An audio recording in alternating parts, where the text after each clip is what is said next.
En République centrafricaine, l'accès à l'emploi demeure l'un des défis sociaux et économiques majeurs. Selon les données de la Banque mondiale et de l'Organisation internationale du travail, plus de 90% des jeunes actifs évoluent dans le secteur informel, sans contrat ni protection sociale. Si le taux de chômage officiel reste relativement bas, autour de 6%, il dissimule une réalité plus préoccupante, un sous-emploi massif qui touche particulièrement les jeunes et les femmes contraints d'accepter des activités précaires et peu rémunératrices. L'un des principaux obstacles à l'emploi reste l'inadéquation entre la formation et les besoins du marché du travail. Les femmes, vous savez, dès ma prise de fonction, vraiment cette moitié de la population centrafricaine est constituée de femmes.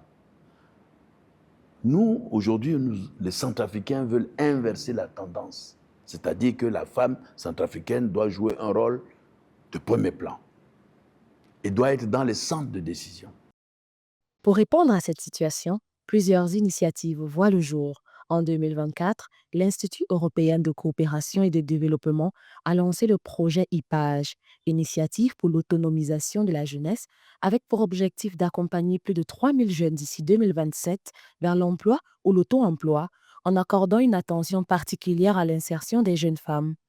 De son côté, l'État centrafricain, avec l'appui de ses partenaires techniques et financiers, mise sur la formation professionnelle, la promotion de l'entrepreneuriat et les investissements inscrits dans le plan national de développement. Nous avons fait, certes, des progrès, des avancées indéniables, mais il reste encore beaucoup de défis. Et c'est pour cela que nous sommes sur la bonne voie. Nous avons des stratégies. Déjà, je prends le cas de notre PND, le plan national de développement. Je prends aussi le camp de PND, le plan national de défense. Je prends le cas de certain nombre de choses que nous avons définies ensemble. Nous sommes sur une bonne trajectoire.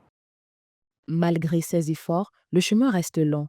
Les experts soulignent la nécessité de renforcer l'adéquation entre les formations et les besoins du marché du travail, de favoriser la formalisation progressive de l'économie et d'instaurer un climat de stabilité durable. Autant de conditions indispensables pour transformer les initiatives en opportunités réelles et offrir à la jeunesse centrafricaine des perspectives d'avenir plus solides.